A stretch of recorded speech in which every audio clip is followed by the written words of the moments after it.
July 6న AP CM మరియు తెలంగాణ సీఎంలు భేటీ కానున్నారు అంటూ వార్తలు వస్తున్నాయి. ఈ ఏపీ సీఎం, తెలంగాణ సీఎం గతంలో ఒకే పార్టీలో ఉన్నారు, ఒకే పార్టీకి చెందినవారు. వీళ్ళ భేటీ అనేది ఎంతో ప్రాముఖ్యత సంతరించుకుంది.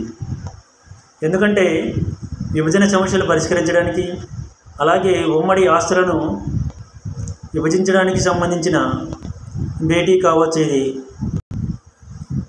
వీరి భేటీ వల్ల ఉమ్మడి రెండు రాష్ట్రాలకు ఏమైనా ఉపయోగం ఉందా అంటే లేదని చెప్పాలి. ఎందుకంటే విభజన సమస్యలను పరిష్కరించాల్సింది కేంద్ర ప్రభుత్వం, అలాగే ఆస్తుల పంపకాలు కూడా.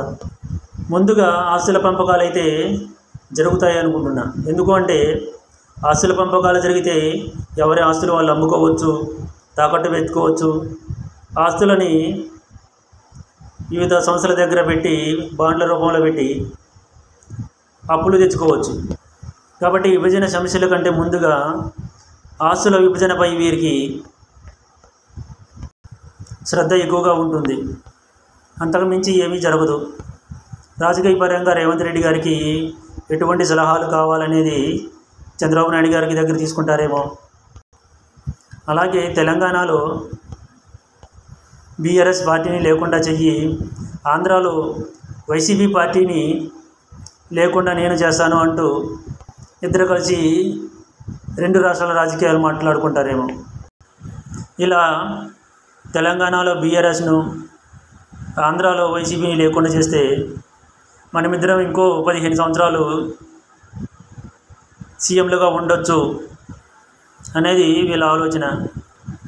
నీకు అండగా కాంగ్రెస్ పార్టీ ఉంది, నాకు అండగా బీజేపీ పార్టీ ఉంది, మనం ఏం చేసినా అడిగేవాడే లేడు, కేసీఆర్ని అయితే అసలే వదిలిపెట్టొద్దు, రాత్రికి రాత్రే నన్ను హైదరాబాద్ నుంచి ఆంధ్రాకు పరుగెత్తేలా చేశాడు, కాబట్టి కేసీఆర్ని అసలు వదిలిపెట్టొద్దు అని చెప్తాడు.